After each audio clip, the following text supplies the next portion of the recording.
All right, welcome back to the channel. Oh, sorry about that. Yeah, welcome back to the channel. Unfortunately, you normally don't start the video off seeing my face, but I have a little bit of a channel update. So the pit bike build, we're gonna have to suspend. The bike was actually stolen from me about a week ago now, but so yeah, that sucks. I'm gonna go over a little bit of that in this video, and then kind of give you an update of what's yet to come. So it was about, I would say, 3 days before Christmas. A guy messaged me on Facebook, seeing if I had any bikes for sale. I'm kind of popular on a couple of the pit bike pages, and he messaged me, and I told him, yeah, you know, I had a build that we were working on, and I would be willing to sell it because I was getting ready to move on to the next project anyway. We were almost done. We had the engine dress up kit, which isn't that bad, and yeah, we were pretty much ready to post it anyway. So I was hoping, I had the rest of the content done except for the engine dress up kit, and I figured if we could sell that quick and move on to the next project, it would have worked out. We would have had the bike already, and we could have, you know, started the next build. So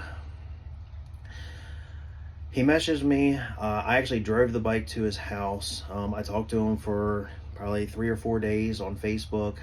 He was buying the bike for his brother, and we had everything worked out. He said his brother was at work. I actually drove the bike to his house, and I talked to him for a good half an hour, and he yeah, I took it off the back of my truck. We did the whole thing. I told him, you know, I have a whole, this, you know, I started my YouTube channel with this bike. We did the plastics, the change, the swing arm, both sprockets. I actually had the engine dress up kit, all the bolts and everything for him. If he wanted it, he said that yeah, I mean, of course he said he wanted it, but yeah, we pulled it off, and we were in this little, you know, tight confined cul-de-sac with these townhouses about an hour from me, and he said, hey, do you mind if I just take it around the cul-de-sac just to make sure, you know, it shifts through all the gears fine? And he seemed like a decent enough dude. I didn't have, you know, I didn't think anything of it when it was happening, but he said, yeah, do you mind? And I said, yeah, no, that's fine. And he took it around the cul-de-sac once, and he seemed like real nervous on the bike, and I just thought it was, you know, he just wasn't used to riding a dirt bike. And then his second lap around, he drove through the townhouses, and I still didn't know that he was stealing it. I thought he was driving it behind just so he wouldn't bother the neighbors, or he's riding in the parking lot. He didn't want to get in trouble. So I'm sitting in the back of my truck, rolling my straps up, and he never came back. So in my mind, I still didn't know I was being robbed, and I was like, you know what? I didn't check the gas. He probably ran out of gas. So I jumped back in the truck, and I was gonna shoot him a message on Facebook, and he blocked me. So I was like, that's not good. So I called my wife. I said, I think I just got robbed. I'm fine, everything's okay. But he drove off on the bike, and excuse me, and he hasn't came back. It's been about 10 minutes. So I waited another couple minutes just so, you know, I didn't want to blow it out of proportion, because like I said, he was a down-to-earth guy. He wasn't sketchy at all. I mean, it just seemed like a normal deal. I just thought he was out, you know, test riding the bike, and I was like, no, something's wrong. So I called the police. Police came. They did a police report. They know who it was, and yeah, but unfortunately, with dirt bikes, dirt bikes, ATVs and stuff, you don't have to register them, and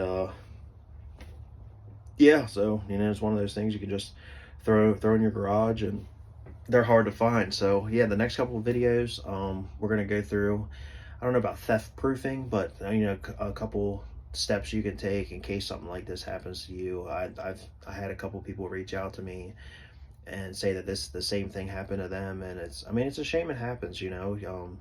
You put a lot of time and money and effort, your heart, your soul into, you know, your bikes, and yeah, when someone steals them, you know, it sucks. It does. And it took me a couple days to really, you know, get my mind in the right place to make this video for everybody.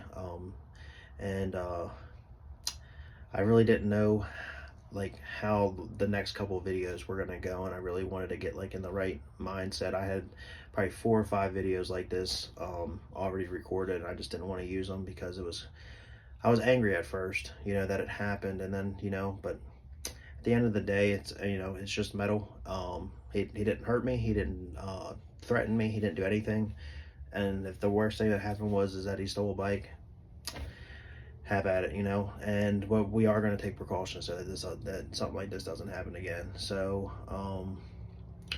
yeah, the next couple videos I'm gonna go over what I'm gonna do personally. Like I said, you can do whatever you want. I've reached out to a couple companies that do GPS tracking, stuff like that. So I'm trying to get some products in before we shoot that video, and yeah, kind of go from there.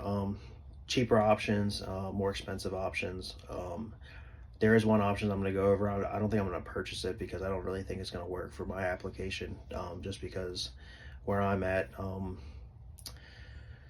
it's not a street bike.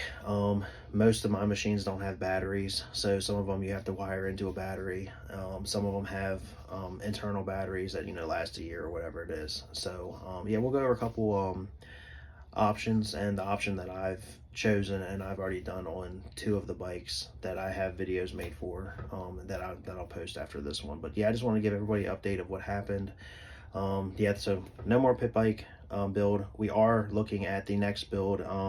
Is probably going to be a Honda 250 4-stroke. Get that ready for the 2025 season. Get my quad ready for the 2025 season. We'll go through that, what I do. I'm very particular about how people get their bikes ready. It's not hard steps, but there's steps that everybody should take before they put a bike on a track, and I'm just a firm believer in that. Simple stuff. You see guys out on the track that are riding, and it's just I mean, I've seen bikes pull up to the track where they had flat tires on it. It's just little things. It's like, how could you load a bike on a trailer that has flat tires? But to each their own. And like I said, this is just what I do. Whatever pre-race or pre-season things that, you know, you all do, please share in the comments. I would love to add it. Like I said, I'm pretty particular on what I do and how my bikes are stored. And yeah, I just want everything whenever I get out on the track, because we do run these machines hard. I just want them to be perfect. I don't want to be at the track working on stuff, which you still end up doing. Things break. I mean, whenever you're running things as hard as they get ran, you know, stuff breaks. So just a little precaution, a little, you know, some things. We're going to get the toolbox reorganized.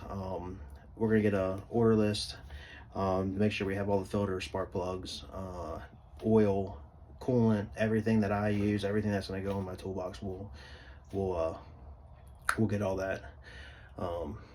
In probably the next couple videos. Yeah, so the next video posted will be theft proofing, kind of what you can do to make sure that this doesn't happen to you, because it does suck. I mean, it's tough, and I'm just glad it wasn't one of my race bikes or anything like that, because I would be really upset then. So yeah, that's the video for today. I wanted to give everyone an update of what happened.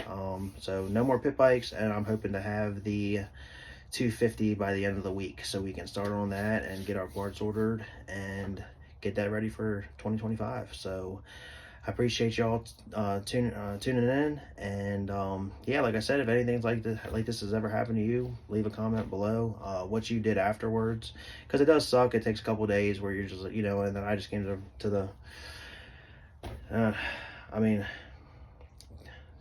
you can pout over it, you can throw a fit about it, but at the end of the day, if it's gone, it's gone, and you just got to, you know, pick up, brush your shoes off, and keep moving on. So yeah, we're gonna get the next bike. We're gonna keep the content coming, and we're gonna get ready for 2025. We're gonna have a blast this year. So yeah, that's the video for today. Like I said, like, share, comment, and then yeah, if there's anything you guys do to get ready for 2025, let me know, and yeah, we'll start shooting some more videos on it. So yeah, I hope everyone had a good 2024, and I can't wait for what 2025 has in store for us. So yeah, we're gonna cut the video off here, and I'm gonna get on Facebook and try to get this deal locked down for the next bike. I'm going to try to get it tomorrow. So I'll bring you along when we do all that, and I'll see you tomorrow. All right, I'm out. Thank you.